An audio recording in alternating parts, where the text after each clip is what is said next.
Reach up to that microphone and start spewing untruths. You need your mode of transportation? Yes, that was one of your many lies. Didn't they grounded the Concorde in like the late 80s, didn't they? Yeah, which affected us tremendously. We lived on that back. You know why I know about the Concorde is that Phil Collins took the Concorde in between like Live Aid America and Live Aid England and played both concerts. That's how I know the Concorde. Good night, everybody. Robbie's a big bad liar, but one thing he said that's true, and I stand behind it, is that we, all of us, collectively, these four gentlemen and me, are high as kites. That's right, we're pumped full of drugs. And I know you're thinking it's supernatural. Isn't it a satanically themed family show? No, sir. No, ma'am. It is not. It's about the dark arts. Sometimes we feel like to keep up with the madness and the darkness, we too have to dive deep into Robbie's beehole to pull out the bag of drugs he flies with. Every city we go to. And here we go. Every time we get to a new town, it's, hey, let's bring our carry-on bag, unzip your luggage, and somebody fish the goodies out of bottle. We rotate. Whose turn is it today? And the funny thing is, I even do it when I drive from place to place in LA. Yeah? I don't have to. No, it doesn't matter. Like, I got my phone in my wallet, like, that's a mad bill. We put it right uptown for no reason. Uptown. For no apparent reason. But that's the kind of show we want to deliver to you people, Jersey. We want to do a sober convention where we're not on illegal narcotics, where we're aware of our surroundings, watch what we say, and behave appropriately. You didn't pay for that crap. You paid for the grabby shit show that is Rob Benedict on drugs.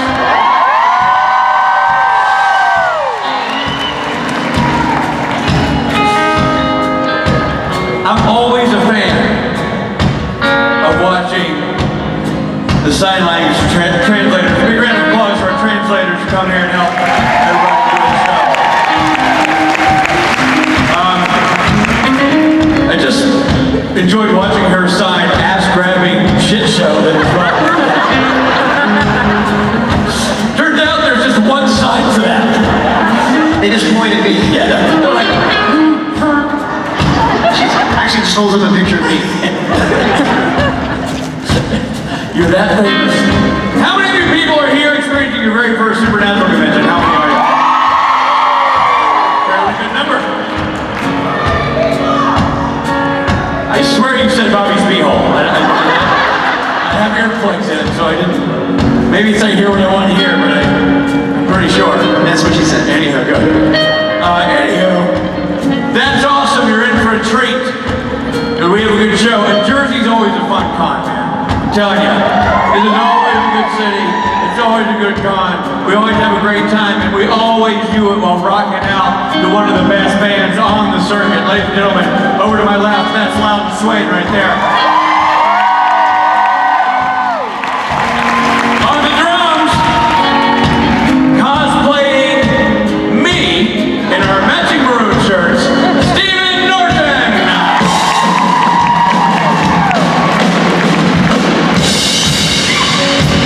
On the bass guitar, a robot whose turn it was to fish the pills from Robbie's crevice, Robot Michael Borja.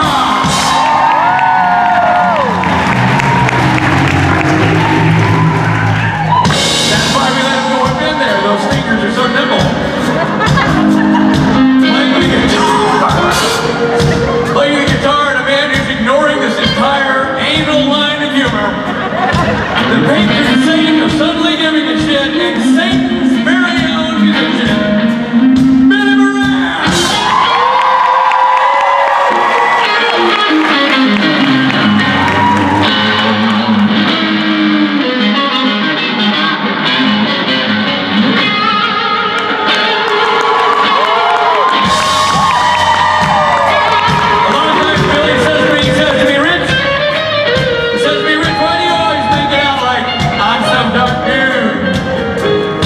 bows to the Dark Lord, who worships Satan. Why do you get up on stage and talk about my affiliation with darkness? Why do you say that about me?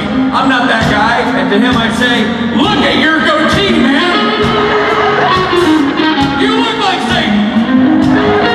You look like Satan used to look before Satan became Mark Pellegrino and Tom Ellis. You look like pre-Pellegrino Ellis Lucifer. You know what I mean? Like, this is old school how you draw it, your Halloween decorations. A lot of people for Halloween, they put up, ghosts, goblins, ghouls, and Moran just to scare the kids. It's very much beatnik Lucifer. Yeah, I mean, hey man, you're damned to hell. Fire and brimstone, man. Whatever, man, you're like, have a little acid in your soul. Groovy. Speaking of groovy, fronting this ensemble is Satan's nemesis, God on television,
say, we're going to stack a bunch of crap together, throw glitter on it, and call it a show. Not us. We don't do that. We save that till Sunday. Here on Friday, we bring out A-level, A-list entertainment. We start high and we keep getting higher. Ladies and gentlemen, you know her, you love her, Rachel Mina!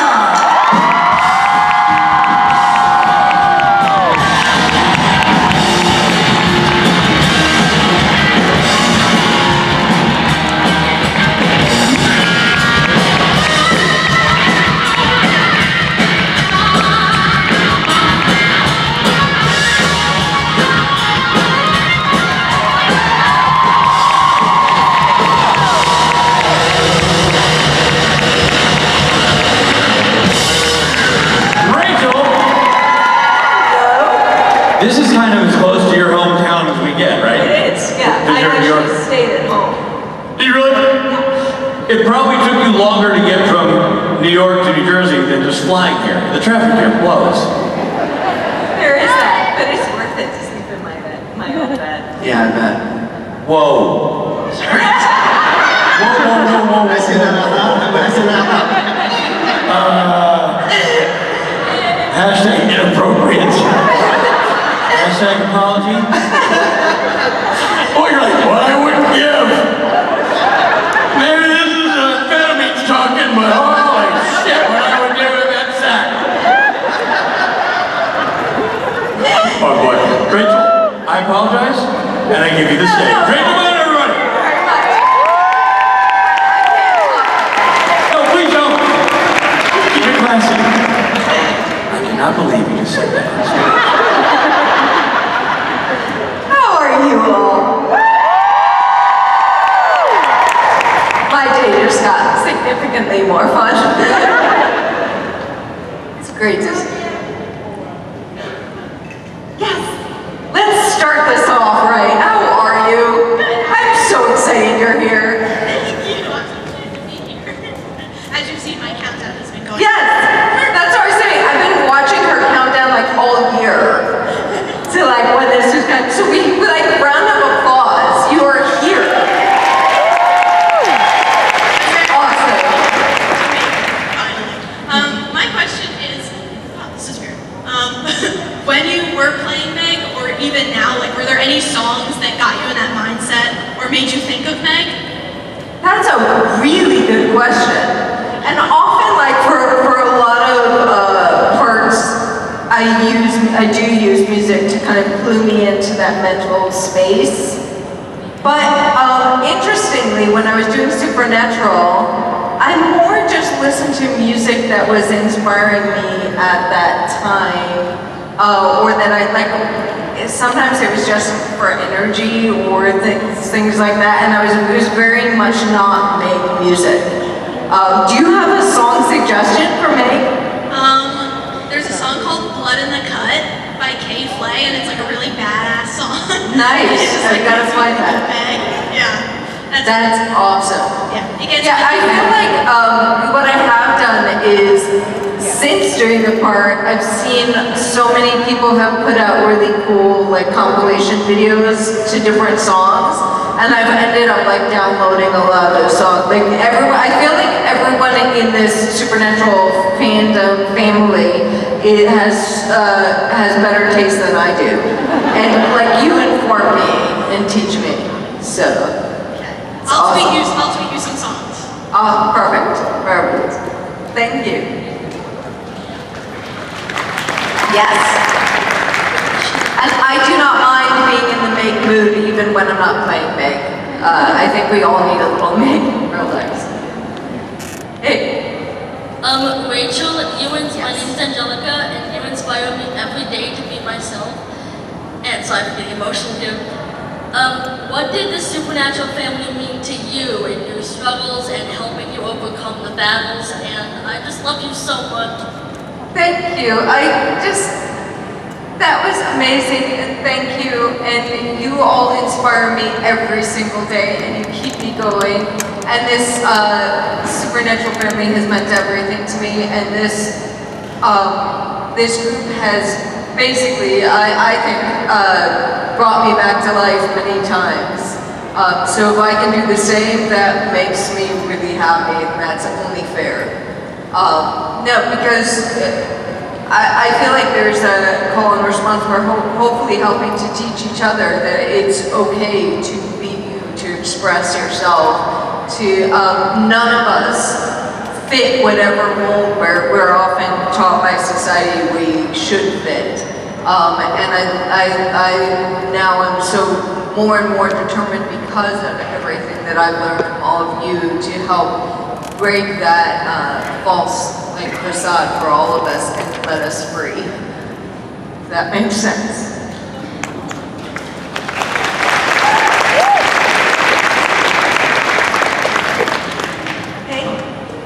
Hey. How are you? Hi Rachel, my name's Dakota. I was just wondering, my mother's been struggling a lot with self-doubt, and she can't seem to find anything worth fighting for, or can't seem to find anything worth going on.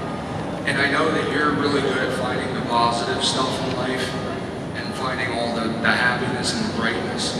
And I was just wondering if there was any type of message that you could say to her that would maybe help her a little bit in any way, shape, or form, because she really needs it. I will try. First of all, I do, just so you know, I recognize you, most of you from Twitter and things like that. I do know, know who you are, so just wanted to acknowledge that. But also,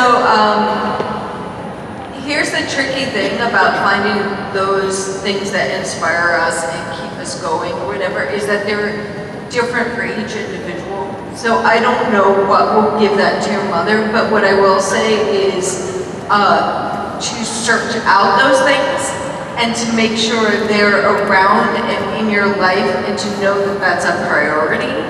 I have all sorts of, I have files on my computer of just things that inspire me, and I know to go to those people, those images, those quotes, things like that, because we all need that throughout the day of what's going to lift us up. And also, one of the things that has helped me is I kind of will stream of consciousness, just write in a journal, and I'll try to discover for myself those greater kind of truths, those things that ring home for me, and that what's really a priority in my life, and then I try to make sure that that is how I live my life. So, for example, that's what led me to eventually to what I'm doing with Random Acts, is that I realize that so many of these other, you know, things that we get caught up in and, you know, trying to do in life weren't fulfilling me. But I am completely full and completely happy when I am, you know, being of service and trying to do good in the world. That is what fills me up, but it's not necessarily what makes someone else happy. So I'm sorry to not give you like an easy answer, but it is possible to find those things, and it is absolutely important. And one of the biggest things is if you can try to impart that it is a priority and that she will make everyone in her life happier if she can find those things for herself, and that you want her to be happy, and that will bring you joy. Thank you.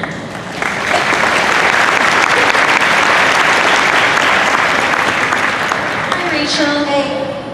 First, I just want to say that you were in my top 5 badass female students to inspire me, and it's such an honor to speak with you today. My question, and this is going like really far back, so if you don't know, it's okay. I'm a huge Yellow Card fan. Oh wow, that's awesome. Yeah, and I happen to be For like those of you that don't know, I did a Yellow Card music video years ago. Yeah, and I just recently like recognized you in that video finally. And I was just wondering like what that experience was like and if you actually listened to their music. I had not before, and I'm not, like, that's not completely, I never completely fell for that. I tend to listen to a lot of music from the 60s and things like that, and some obscure, anyway. I have very weird eclectic taste, so I tend not to listen to the most popular music. But they were really nice humans. And that's what I took away from that experience. I had a good time with them, and they were like completely good people and nice at the, that's what I remember. Plus there was a lot of days spent with smoke machines. That's my 2 takeaways. I'm so glad you enjoyed that though. The video came out really cool too, I thought. Yeah. It's a lot of fun to do. Thank you so much. I love you. Yeah, thank you. Also, I feel like one of the things too is I'm just generationally off from that band. Like everyone I know totally loves that band grew up in a different generation. I'm just much older than you. Anyway, thank you for that. Hi. Hey. So you sort of touched upon this already, but my question is, what has it meant to you to be part of a show that has such a scope and such a reach with so many people and has affected them in such good ways? It means everything, but also this like supernatural family, what you all have created is something very, very unique. I also think like all the actors that I've worked with, everyone involved, are just abnormally good human beings. And I feel like somehow, like everyone in this group, just generally, the emphasis on kindness, on help, on community, like all these things are just, are unique to this group. So I feel like what I've taken away is completely because of what you create every single day, and all the good you put into the world, and it's really something amazing to witness.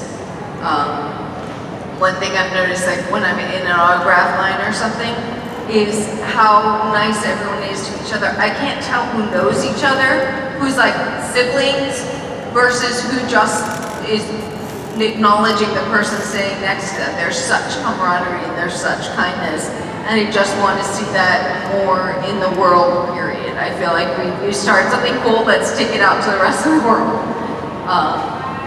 So, what about you? Do you have something specific you want to share?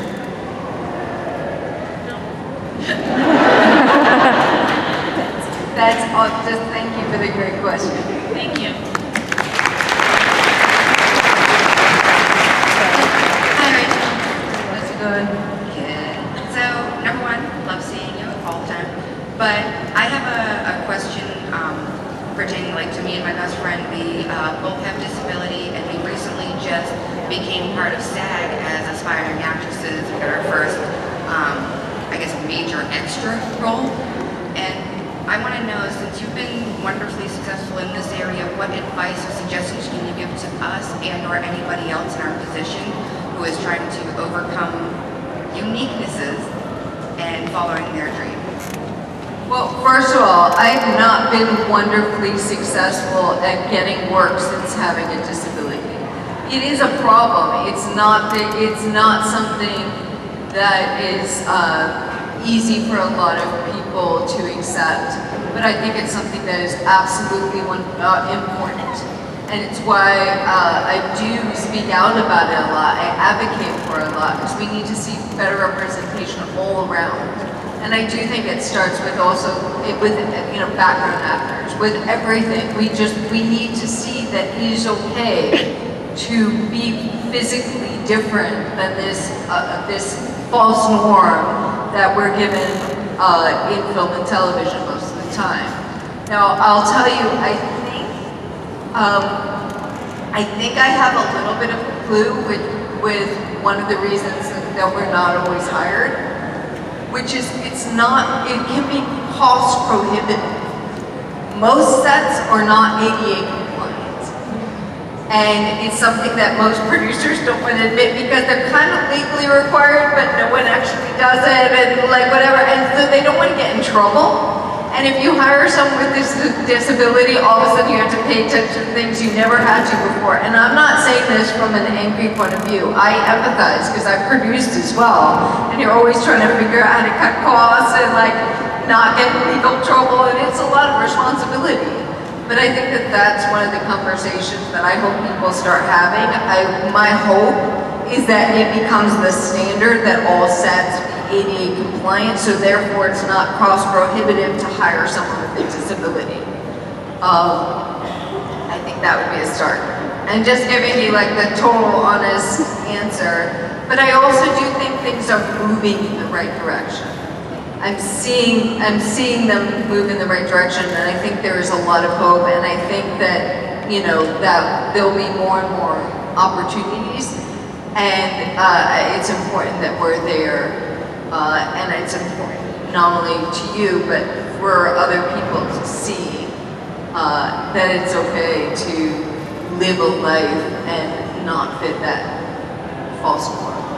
And you can have a full life. And even being in the background of the film and just existing and having something, a cane, an assistive device in any way or whatever, I think that's going to help a lot of people. So thank you for doing that.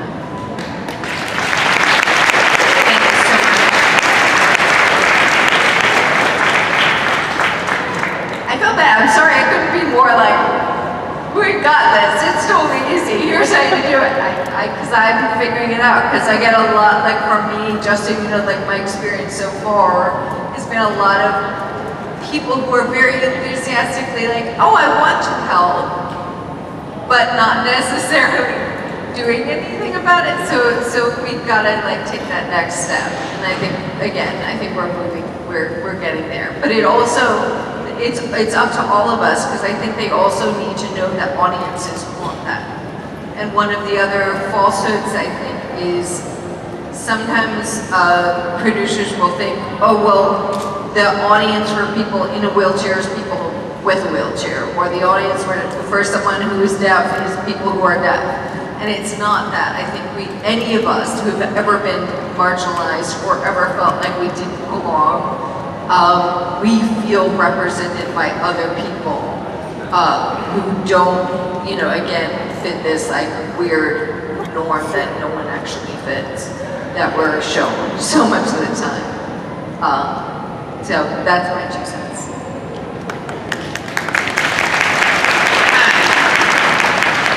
Sorry, I'm shaking a little bit. My question is... By the way, I think it's totally okay. Like if you're nervous or you're shaking or you're crying, like here's what I try to remember. How cool is it that we have things that can mean that much to us? And like that we have this experience, this shared experience where it can be that exciting that it can make us nervous. Like that's something actually to be proud of. So yeah, sorry, go ahead. My question is, when Meg got to drive and crash the Impala, Yes, because she's badass. Sorry, what? did you actually get to drive it, and how upset was Jensen? I didn't actually get to drive it. They like, that's one of those things the stunt person had to do it. So. But I get to pretend. I get to like, in my head, I did. Just like in my head, the first scene I ever got to do, I beat up Jared. It actually happened, but it was like I took on this strong guy, and he was the worst for wear for it. Of course, they had to like instantly get him splayed out on the ground because otherwise it would look absurd. Thank you. Yeah, thank you. And great callback. Hi, Rachel. Hey, how are you? It's good to see you. It's good to see you. I had a burning question for you I've been dying to ask. Exciting. First, have you seen the new Fantastic Beasts movie? Yeah, absolutely, of course. Oh, thank God. 'Cause I've been dying to ask you what you thought of that little plot twist about the new possible Dumbledore. Yes. Well, wait, the plot twist at the very end, you mean? Yes. Yeah, and you just mean the last scene. I just want to like be clear. I think it's brilliant. I also, I think it's wonderful all around. I think he is such a good actor. I'm really excited to see what he does with it. And I love anything that J.K. Rowling creates, and I'm forever fascinated by that whole universe. I think the whole storyline was so moving because it speaks to any of us that have been suppressed, had to suppress our true selves, and how detrimental that is to one's well-being, and how that is how we create evil. And this also the sense that we all have this longing to belong, and it doesn't.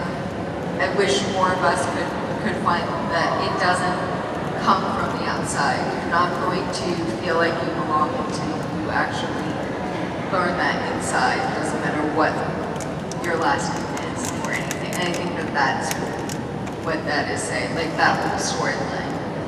There's nothing from the outside that was going to make you feel like you belong. Anyway, that's my 2 cents.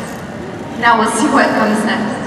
No, I loved it, but when I watched it, I was like, sometimes I forget we're not actually friends. Like, I go to text you, and I'm like, wait a minute, I'm not actually friends with her. It's awesome. No, but also I think Ezra is a really, really good actor.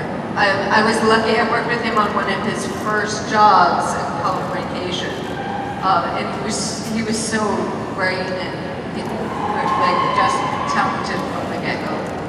That's awesome. Anyway. Thank you. Absolutely. I will nerd out about Harry Potter anytime. Hi, Rachel. I hated your character. That's okay. She redeemed herself, right? Yes, she did. She did, definitely. But I have MS. And I guess I'm very lucky to say that I'm still walking and moving, and I think I have some cognitive issues with it, but I have to say when I found out, because I'm just a fan, I'm only a fan 3 years, but I actually was, it sounds weird, but sort of excited to find out that you have MS. It's not weird, it's why representation matters. So just to know I can still live my life and see someone who is, that means everything. And I think it's helpful because part of the thing you have to combat with any illness, and with MS is especially it's the unknown. What is going to happen to me? What is my tomorrow going to be like? Can I make it through this? And then to see someone, like in my case, who's progressed, and that's kind of the worst case scenario you might have in your head, but hey, she's still living life. That has hope inherent in it, and I think that's why we all need to do that for each other and see that for each other and be that. Does that make sense? Yeah, thank you so much. Thank you for representing. I wish you so much luck. Yeah. Strength. I wish you so much luck and strength always.